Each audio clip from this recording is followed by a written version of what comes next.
Bonjour, mesdames, bonjour, messieurs. Vous êtes sur Zone Art Télévision. Là, maintenant, c'est l'invité de la zone. D'ailleurs, ce moment qu'on va partager avec mon confrère Moïse Itegua, qui j'ai dit bonjour. Bonjour Calvin, c'est un plaisir d'être là, surtout avec l'invité d'aujourd'hui qui a un parcours élogieux. Tu sais que ça fait longtemps qu'on a partagé ce ouais, ça fait longtemps, oui, mais bon, voilà. Et puis, ça tombe bien parce que ça arrive à un niveau, peut-être à un moment qu'on attendait le plus. Hein. Je suis excité de pouvoir partager ces moments. Et puis, avec l'invité, comme je l'ai dit. Voilà, aujourd'hui, nous sommes avec M. Eli Kouiravusa. Vous avez pris un moment pour découvrir qui il est réellement. Je lis son parcours, je suis un tout petit peu allé loin, essayant de savoir ce qu'il est, ce qu'il a été. Comme vous l'avez dit, nous allons le découvrir très bientôt avec plus de 15 ans d'expérience dans les domaines liés à l'Afrique, hein, il faut le dire, dans diverses activités africaines.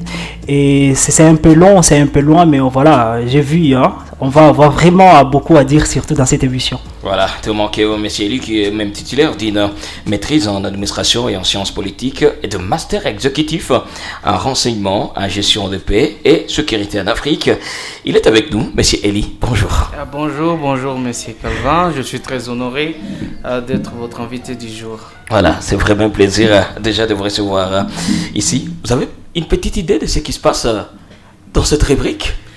Je suis très familier et comme je vous suis de près, j'en profite aussi pour vous remercier de cette grande initiative qui n'est pas du tout traditionnelle. Donc c'est vraiment une très bonne initiative que vous avez ici. Merci. Donc en passant, je vous en félicite. Merci beaucoup. Alors, M. Eli, vous avez plus de 15 ans d'expérience combinant au niveau local, national, régional et continental en gestion de projets axés sur les résultats, la gestion des connaissances institutionnelles, les affaires politiques, paix et sécurité, les droits de l'homme, les droits internationaux humanitaires, la planification des ressources humaines en rapport avec la sécurité politique internationale, régionale, la stabilisation et le développement économique.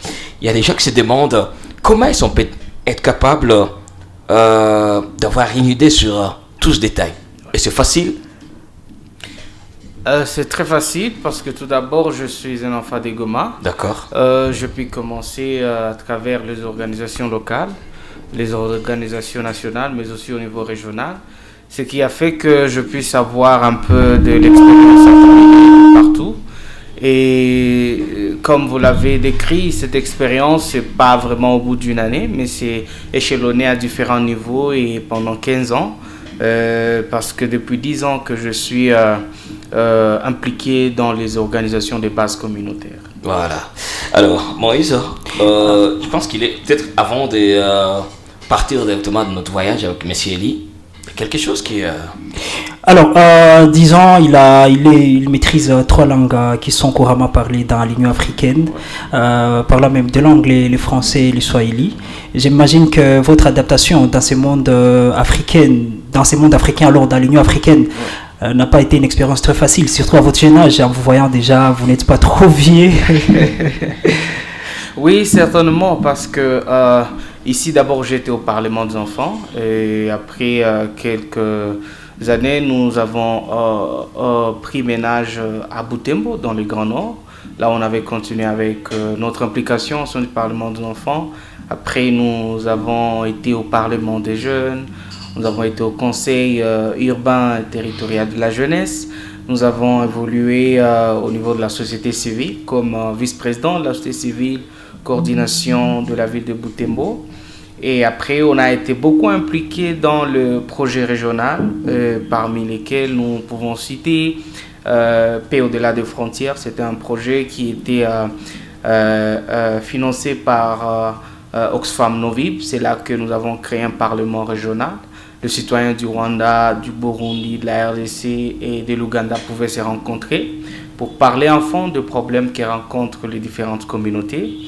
Et à travers ça, nous avons aussi tenté plusieurs fois des chances pour participer au programme des jeunes volontaires de l'Union africaine. C'est à partir de là qu'après une année, nous avons commencé à faire des consultances au sein même de l'Union africaine avant d'être retenu comme professionnel. Mais à part ça, on fait aussi des petites consultances, surtout dans le cadre à orienter les partenaires. C'est là qui veulent comprendre comment travailler avec l'Afrique, les différentes régions de l'Afrique, et surtout dans les domaines de paix et sécurité, dans les domaines de gestion de projets, mais aussi dans le domaine des droits humains et droits internationaux humanitaires, comme vous pouvez aussi les découvrir avec mon domaine d'études. Disons, venant déjà de la République démocratique du Congo, nous savons tout ce qui se passe quand on sait qu'il y a un individu qui vient franchement de notre communauté et arriver dans une communauté plein de personnes qui parlent anglais et tout. Est-ce que l'adaptation bien sûr, l'origine congolaise ne vous a pas créé des freins dans votre adaptation dans ces mondes? Ça ne m'avait pas vraiment trop créé de problème parce que juste après 2017, j'avais fait une formation en anglais à Kampala parce que j'avais l'ambition de commencer là-bas à faire mon master. Et c'est au cours de cet exercice-là, j'avais fait 8 mois là-bas, que j'avais été retenu dans ce programme-là de jeunes volontaires. Donc du coup, l'anglais n'était pas vraiment une mer à boire pour moi. C'était déjà quelque chose à laquelle je m'habituais. Et arrivé là-bas, bien sûr, il y a aussi d'autres capacités interpersonnelles qu'il faut. Comme vous le savez tous, dans toute société, il faut avoir ces capacités interpersonnelles, la facilité à interagir avec les gens, prendre contact, mais aussi avoir la flexibilité, comme souvent les gens le disent, avoir la possibilité ou la capacité à travailler sous pression et dans un environnement multiculturel. Déjà, la ville de Goma, où je grandis, c'est vraiment une ville qui nous prédispose à cet état d'esprit de travailler avec les gens des diverses tribus, langues, couleurs. Ce fut déjà de base une résilience et une capacité que je détenais. Mais une fois là-bas, bien sûr, il y a eu beaucoup de défis, peut-être qu'on pourra découvrir après. Mais déjà, on avait des éléments de base pour nous faciliter notre intégration. Sinon, la nationalité congolaise, comme je l'ai posé comme question, a été pour vous un frein ou peut-être une opportunité de vous adapter? Je pourrais dire que je suis chanceux d'être né congolais parce que, vous savez, Congo est un grand et ça attire beaucoup d'attention du grand public. Non simplement au regard des crises, mais aussi au regard de la richesse culturelle, d'intelligence et des compétences que nous avons au sein de la République démocratique du Congo. C'est une opportunité pour moi. Pourquoi? Parce que dès le départ, il y a eu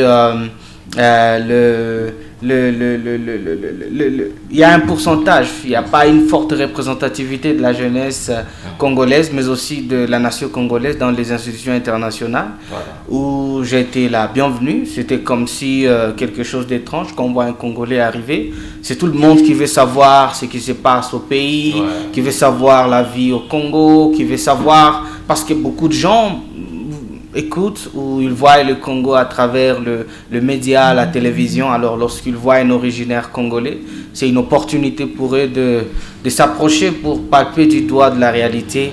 Et je vous assure, les 3 premiers mois, ce n'était que des interviews dans le couloir. Quand je rencontre des gens qui n'ont jamais été au Congo, je parle de la RDC, je parle des défis, je parle des opportunités.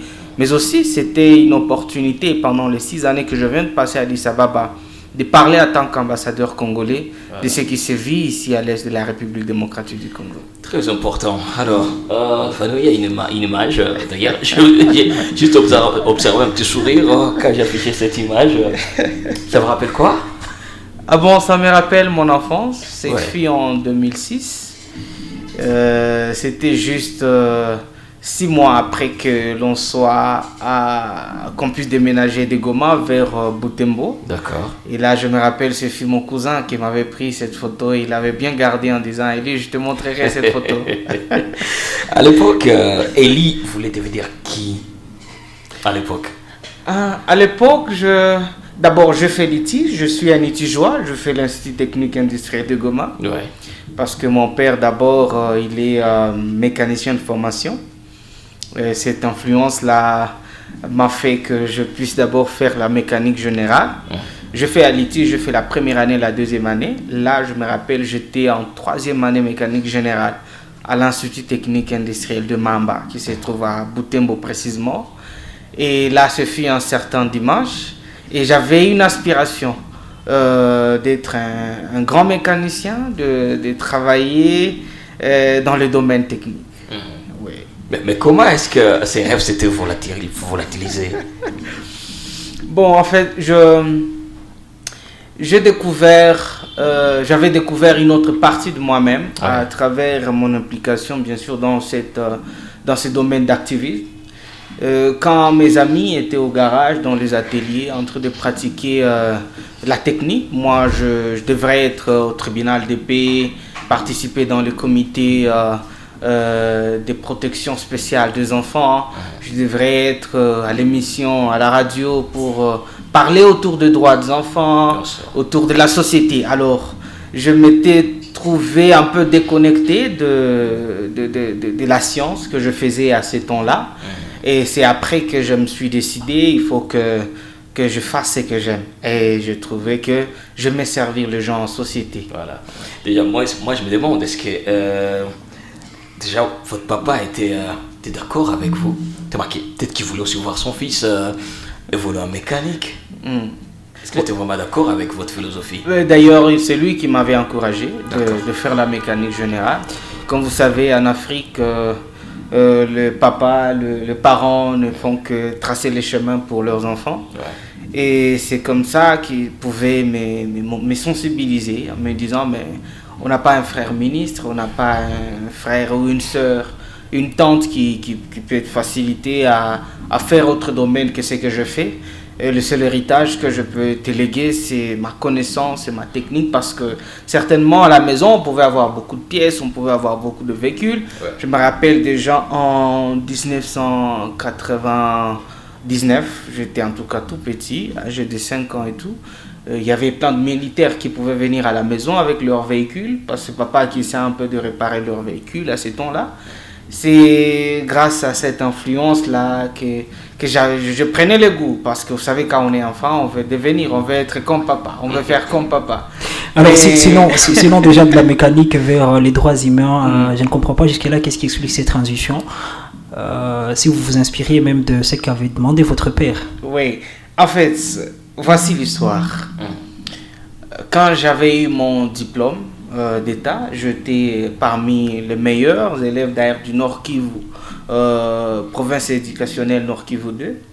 À ce temps-là, on devrait avoir des bourses d'études pour aller étudier, soit faire la Polytechnique à Lubumbashi, soit aller à Kinshasa.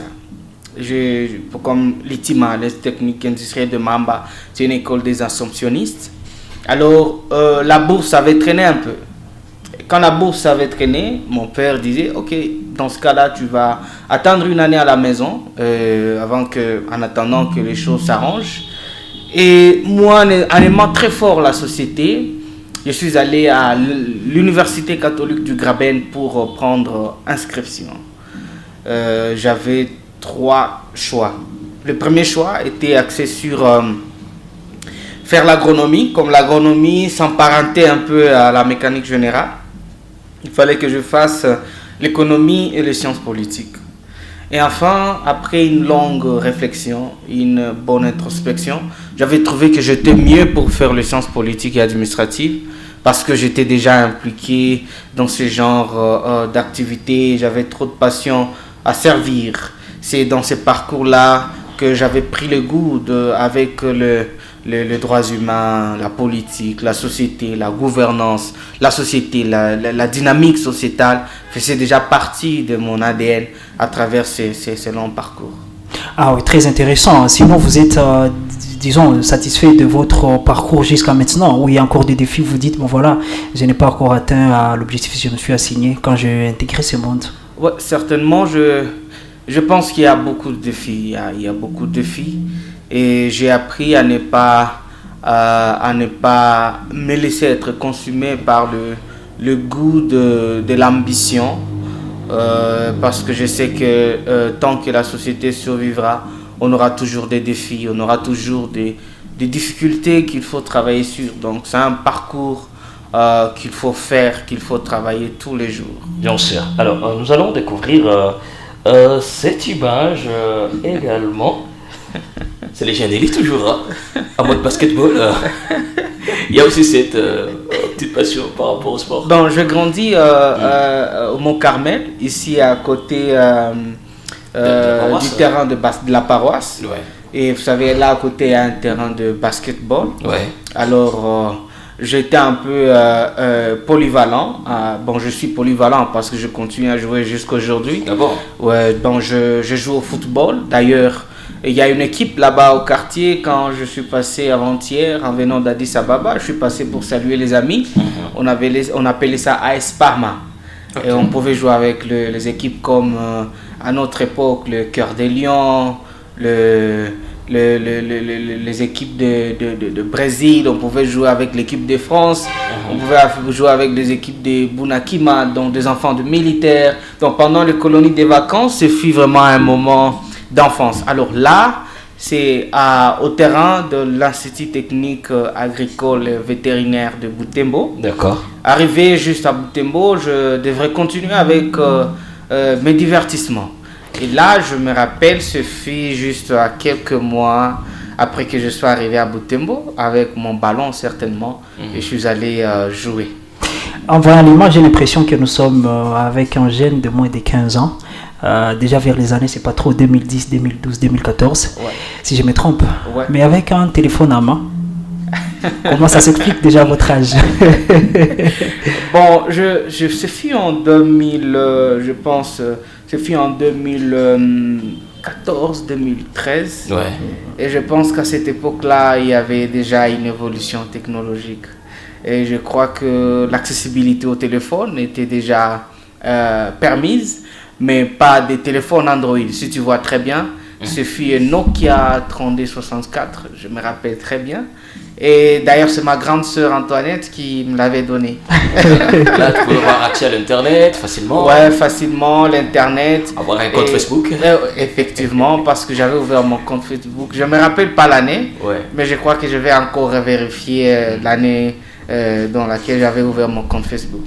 Alors, nous allons prendre aussi cette image. Et il paraît, avec cette image, j'imagine, désolé pour la qualité, j'imagine que vous avez aussi une histoire avec la radio. Ouais. Là, ce fut parce que j'étais déjà encadreur des enfants. Là, ce sont mes coéquipiers. On allait faire passer l'émission. Là, je vois M. Grasse, je vois Jonathan, je vois M. Guy Nderou. Ma main, c'est elle qui n'est pas bien visible. Ma main, c'est cette main-là qui n'est pas trop visible de ses côtés parce que j'étais en train de conduire l'émission. On parlait des droits des enfants, ce fut chaque mercredi et samedi. Et d'ailleurs, je me rappelle que les mamans au quartier, au marché, elles pouvaient se connecter et pour juste écouter qu'est-ce que les enfants nous disent par rapport à leurs droits. D'accord. Et un peu, je blague parfois avec ma maman que quand le maman du quartier savait que le fils de Mama Soki fait les choses du Parlement des enfants, alors des mamans qui ont des difficultés par rapport à la prise en charge paternelle des enfants pouvaient venir chez moi contacter ma mère pour que ma mère me parle le soir quand je vais arriver, afin qu'on parte faire le plaidoyer auprès des différents partenaires de la ville. D'accord. Là, je vois DDF, je vois la MONUSCO, je vois d'autres organisations de la société civile avec lesquelles nous travaillons pour essayer un peu de nous rassurer que nous apportions un peu de solutions aux problèmes des enfants. C'était déjà quel âge? C'était autour de... J'avais 14, 15 et 16 ans. Et déjà... J'imagine juste la réaction de la maman à 15 ans. Déjà. Que les gens viennent pour dire à votre maman qu'on a besoin de l'expertise de votre fils. J'imagine que c'était plus qu'une fierté pour vos parents. Je pense oui. C'est fait une fierté, mais aussi mêlée à une forte responsabilité. Comme vous le savez, lorsqu'on a une forte responsabilité comme ça, et pour nos mamans africaines, c'est un moment d'être trop dur envers nous. Bien sûr. Donc j'ai l'impression parfois que je n'ai pas pu passer une enfance un peu aisée. C'est fait une enfance comme si on était dans une formation militaire, parce qu'au-delà de cette lourde responsabilité, maman devrait se rassurer que je reste dans la même ligne, pour ne pas sombrer dans le désespoir. Je me rappelle toujours, elle continue toujours à me rappeler, disant que Eli, tu dois faire trop d'attention par rapport à tes actes, parce que tu sais, pour nos mamans, comme la plupart de nos cas, on reste toujours enfant. Et parfois même, elle peut m'appeler, je suis déjà marié, mais quand elle m'appelle petit, comment tu vas? Donc, c'est un peu cette ambiance-là avec nos mères africaines, quoi. Ouais. Mais votre expérience également avec le média, c'est vers presque le même âge, 12, 13, 14 ans. Bon, c'est vraiment toute une histoire. Moi, personnellement, je me demande, est-ce que, c'est vrai, quand on est encore adolescent, il y a des étapes qu'on ne saute jamais. Voilà, il y a des étapes, des aventures, un groupe d'amis et tout. C'est pas... Comment est-ce que vous avez franchi cette étape, personnellement? Premièrement, je n'étais pas trop bien compris parce que, dit-on que j'avais toujours l'air trop sérieux. Trop sérieux. Jusqu'à nos jours, hein? Comme vous savez, à l'école, il y avait entre guillemets des gens qui étaient toujours très focalisés. Et on ne pouvait pas manquer à l'école. Quand on pouvait manquer, c'était même les enseignants qui pouvaient appeler maman ou papa. On n'a pas vu le fils à l'école, qu'est-ce qui ne va pas? Et comme vous l'avez dit, je pense que j'ai passé une très bonne enfance. Parce que quand j'étais trop impliqué dans le monde organisationnel, je jouais déjà le football, le basketball. J'avais aussi des amis avec qui on partageait les mêmes aspirations. Aujourd'hui, quand on se rencontre, on cesse de rigoler, de se rappeler de ces histoires.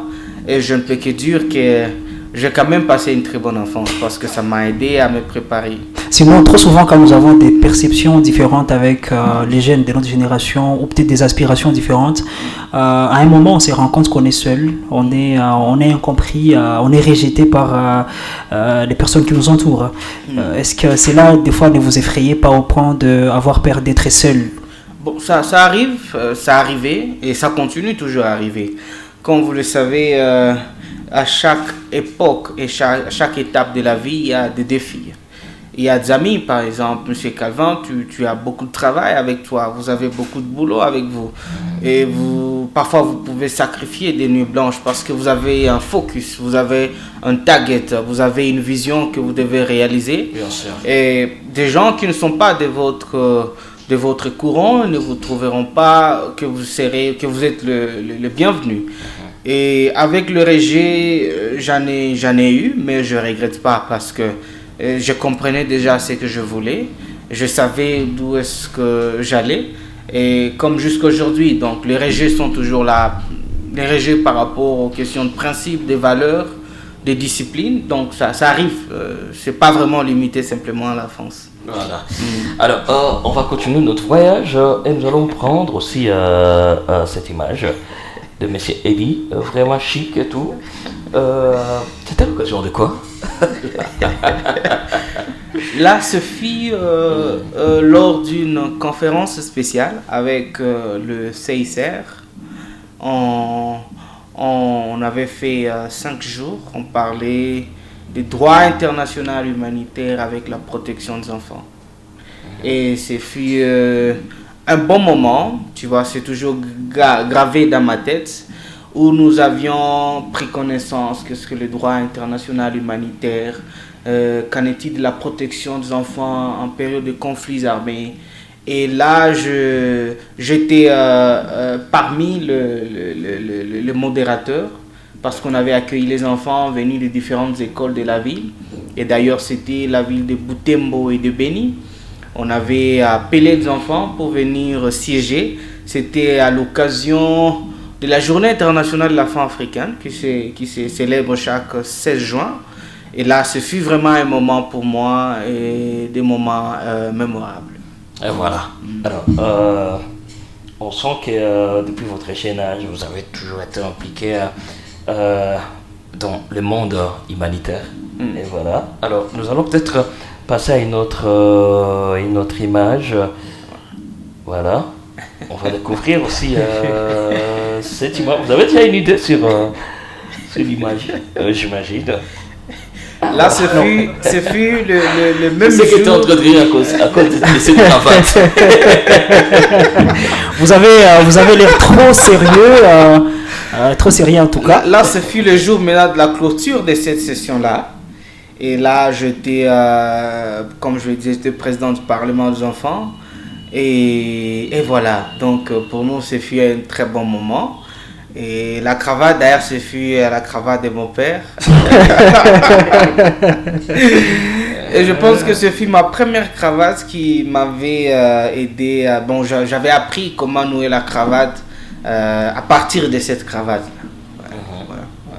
Et voilà, une bonne chose. Et quand vous côtoyez déjà des grandes personnes à l'époque, c'était quoi déjà votre comportement? Est-ce que c'était facile pour vous de vous adapter face aux grandes personnes? C'était pas facile au début. Ouais. Je me rappelle, il y a un frère à moi qui travaille aujourd'hui à la Rabobank. Il y a aussi un autre ami qui est devenu ingénieur. Un jour, nous partons voir le maire de la ville. D'accord. Pour lui parler de notre journée spéciale des enfants, le 16 juin. Et il arrivait des moments où on ne pouvait pas mieux s'introduire, parler de notre vision, ce qu'on voulait. Et quand maintenant il nous recevait, maintenant on manquait qu'il va commencer à parler. On pouvait se dire, honorable, c'est toi qui vas parler, c'est toi qui vas parler. Parce que pour nous, ce fut quelque chose qu'on ne s'était pas adapté. Et on était en train d'apprendre. Mais avec le temps, la confiance que les gens nous ont donnée, à travers le côtoiement de grandes personnalités, comme aussi des personnes de notre âge, on pouvait avoir la facilité à les aborder, à expliquer nos idées, mais aussi à travers les différentes formations de compétences de vie courante que nous avons eues. Je sais que je suis très reconnaissant envers l'UNICEF, le Save the Children, qui nous donnait un peu l'opportunité pour avoir assez de capacités dans le plaidoyer, dans la communication. Surtout, je me rappelle, on avait un club d'écoute pour enfants au sein, parce que c'était un club qui rassemblait des enfants des différentes écoles. On faisait passer des émissions. Ça nous donnait un peu la facilité à nous exprimer, à exprimer clairement nos idées et atteindre nos objectifs. On sent déjà que vous avez commencé la diplomatie depuis votre très jeune âge. Si on voit même l'image avec des gens que vous côtoyez, des personnes qui vous surpassent en âge, en connaissance, en argent. Ne pensez-vous peut-être pas que cette capacité de plaidoirie, de diplomatie manque à notre pays pour s'intégrer facilement dans toutes les communautés?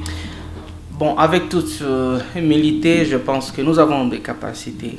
Mais la question, c'est juste la coordination et l'organisation. Vous savez, j'arrive aujourd'hui dans un parfait bureau comme celui-ci, dans un parfait studio comme celui-ci. Ça veut dire qu'il y a un travail qui a été fait en amont. Bien sûr. Il y a eu des préparations. Vous avez donné assez de l'énergie. Et je dirais, il nous faut assez du courage, d'organisation, de la coordination pour avoir assez une diplomatie qui est agissante.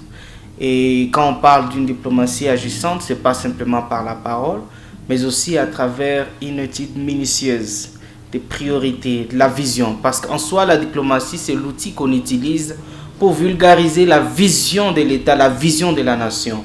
Ça veut dire lorsqu'on n'a pas une vision en tant que nation, la diplomatie ne saura pas comment plaider. Parce qu'autour de la table de négociation, autour des tables diplomatiques, il faut avoir assez d'éléments intéressants, importants pour faire passer un slogan. Voilà. Alors, cette image vous dit quelque chose? Là, ce fut à Kiwanja. D'accord. Précisément au mois de septembre 2016-2015. Nous sommes partis à Kiwanja. Avec quel objectif? C'est une ville, c'est une cité qui a connu beaucoup d'affres de guerre. Vous savez, après tout ce que l'on a vu en 2013 avec le M23 qui était là-bas, avec le phénomène de la jeunesse qui était beaucoup exposée à la drogue. Et si vous voyez, il y a une jeunesse qui n'est pas vraiment debout. Et si nous voyons la plupart des boissons fortement alcoolisées que nous avons ici, étaient produites de l'autre côté. Il y avait la facilité à recruter les jeunes dans les groupes armés parce qu'il n'y avait pas un très bon encadrement.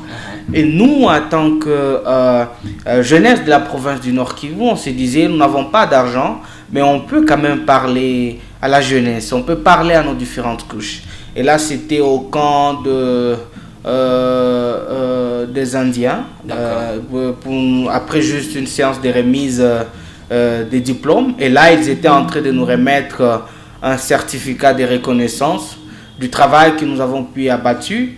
Et l'homme qui se met là-bas sur la chaise, c'est mon frère et ami Amani Dunia, avec qui nous avons fait Amani Dunia. un long parcours. Ouais, c'est lui, Amani Dunia, avec qui nous avons fait un long parcours. Et c'était vraiment un parcours des titans pendant ces temps-là. Voilà. Alors, on est en train de finir petit à petit. Peut-être qu'on va aussi prendre cette image. Là, vous êtes candidat président. La renaissance de l'excellence. C'est l'université. Ouais, l'université. Ouais. Ce fut en 2015. Et d'où c'était venu? J'avais l'idée et l'ambition de diriger le comité urbain des étudiants. Ouais. Comme vous le savez, il y a beaucoup d'éléments, de choses que les étudiants influencent, surtout l'opinion politique, l'opinion publique. Et là, pour être président de ce comité urbain, il faut être président d'une institution universitaire. D'accord. Et d'ailleurs, moi, je ne voulais pas postuler comme président à l'université. Ce sont des amis qui m'ont intéressé en disant, mais Eli, tu as beaucoup d'atouts. Si tu postules, tu pourras nous aider. Et là-bas, je me rappelle, avant la mort de l'abbé Malo Malou, d'heureuse mémoire, qui fut un des pères qui avait beaucoup de considération pour nous. Quand il pouvait passer à Butembo, malgré son agenda qui était trop surchargé, il nécessitait de m'appeler. J'allais même jusque dans sa chambre à l'ITAF, quelquefois à l'évêché, pour échanger avec lui. Il m'avait encouragé. Là, j'avais pu postuler. Malheureusement, j'avais pas gagné l'élection. Oh là là. Vous avez même mentionné votre secrétaire, Immaculée Maroï. Ouais, elle fut candidate de la faculté de médecine. Vous savez, j'étais dans une faculté qui était moins peuplée. On était plus de 3000 étudiants à l'Université catholique du Graben. Ma faculté avait seulement 42 étudiants. Oh, vous savez, quand il y a des élections au niveau de l'université, la question primaire, c'est d'abord la faculté avant les qualités et les compétences. Et je faisais en face de moi 4 candidats. Un candidat qui était de l'agronomie, l'autre de l'économie, l'autre de droit et l'autre de la médecine. Alors, face à ça, il me fallait une alliance d'une faculté assez forte parce que la faculté de la médecine en elle-même avait 50% du nombre des étudiants. Voilà. Et à partir de la première promotion. C'est comme ça que la grande sœur de Maroy, Wiville, qui faisait partie de mon équipe de campagne, dit non, moi j'ai une petite sœur qui est là, qui a assez de capacités. Et surtout, on ne considérait pas les jeunes filles pendant ce temps. Non. Alors moi, je comprenais la nécessité d'avoir des filles dans l'équipe parce que d'après tout, pour construire notre société, nous avons besoin aussi de femmes. Parce qu'elles ont aussi des compétences qu'elles peuvent contribuer. C'est comme ça que nous avons fait une alliance. Et nous avons fait 3 tours, vous vous imaginez. Au premier tour, on n'avait pas assez de la majorité absolue. Le second tour, on n'avait pas encore la majorité absolue. Et au 3e tour, il fallait beaucoup d'implication, d'influence, de doyens même des facultés, parce que ça devenait de trop. Et vous savez quoi, lors de la proclamation, mon adversaire était de la faculté de l'agronomie qui avait plus de 600 étudiants contre une faculté qui avait 42 étudiants.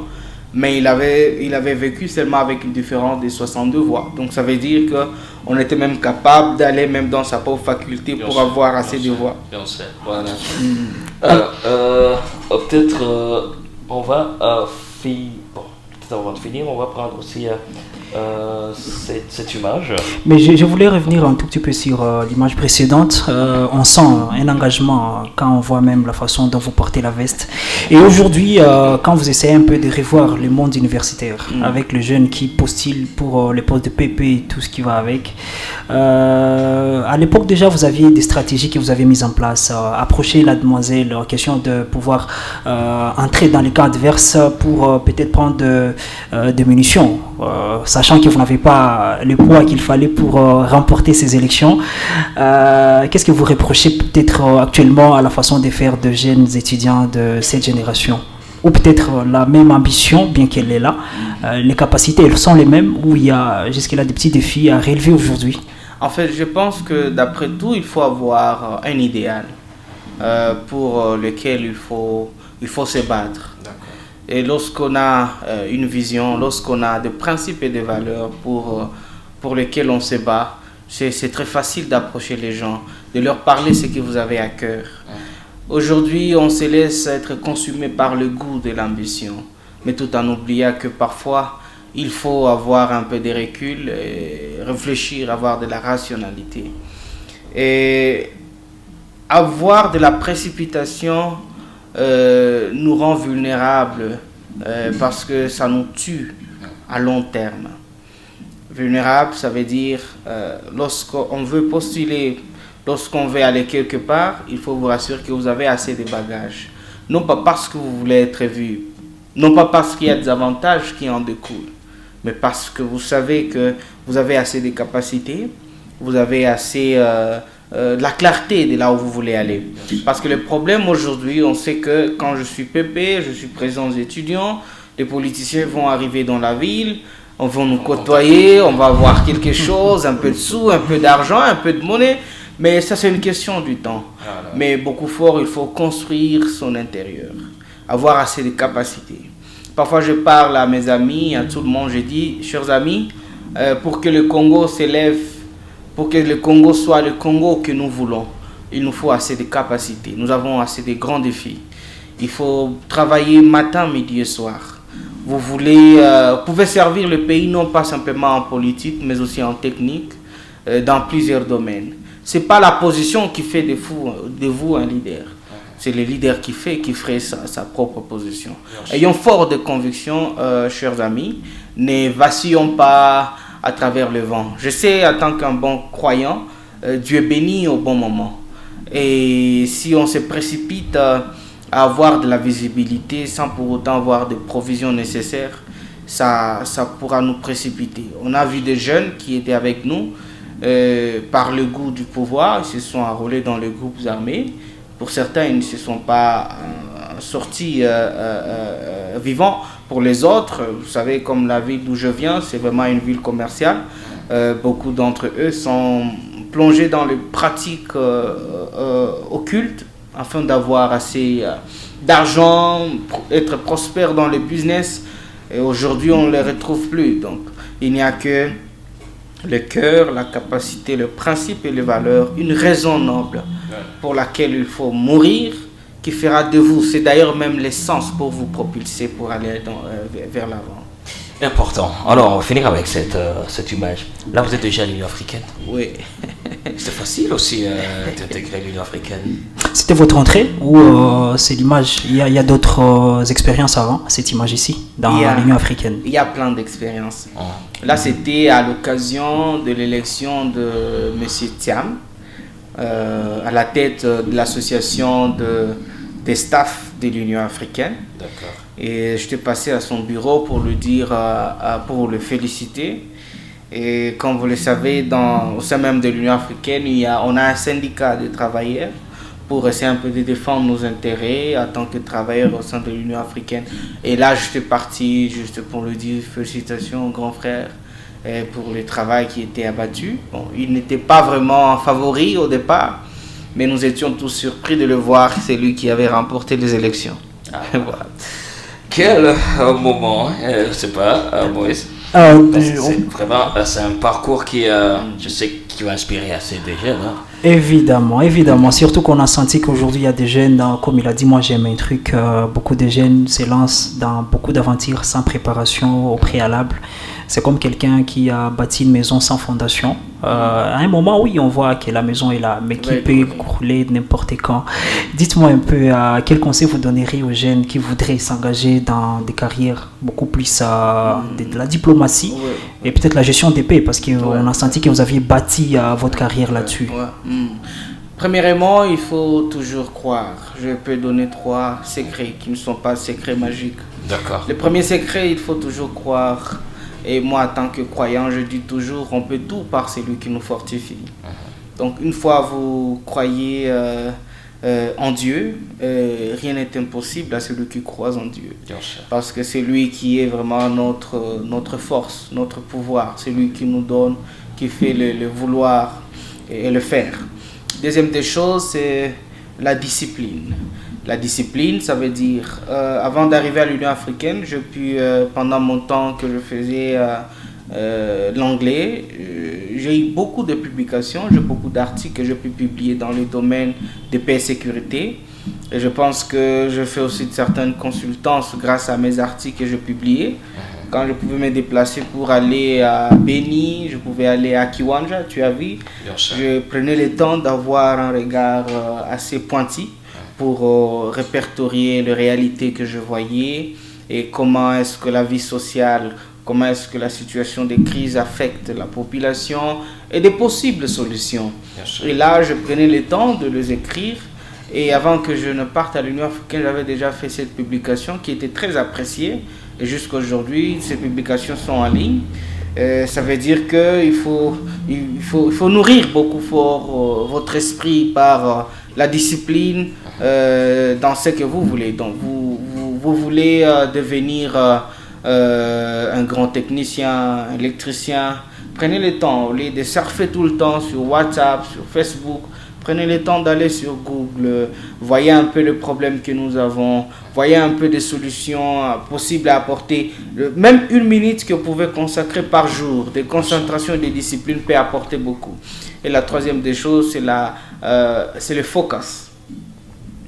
Ça n'a jamais été facile. Même quand vous êtes certain que vous êtes sur le chemin, il arrive des moments que vous pouvez douter de vous. Alors le seul élément qui vous maintient objectif, déterminé sur votre chemin, c'est la capacité à rester focalisé sur les résultats. Voilà. Quand vous êtes focalisé sur les résultats, peu importe les challenges, les difficultés et tout, vous allez arriver. Je vois ça, c'est une très bonne initiative. Pourquoi ne pas arriver un jour ces médias devenir un média continental. Voilà. Vous pouvez facilement recevoir le ministre, vous pouvez recevoir le président et qui en sait. Qu'est-ce que peut produire dans 5 ou 10 ans des différentes personnes qui passent par ici, certainement vont reconnaître et apprécier votre œuvre. Et lorsque vous restez concentration, je sais, il y a tellement beaucoup de défis d'ordre organisationnel, de coordination, financier.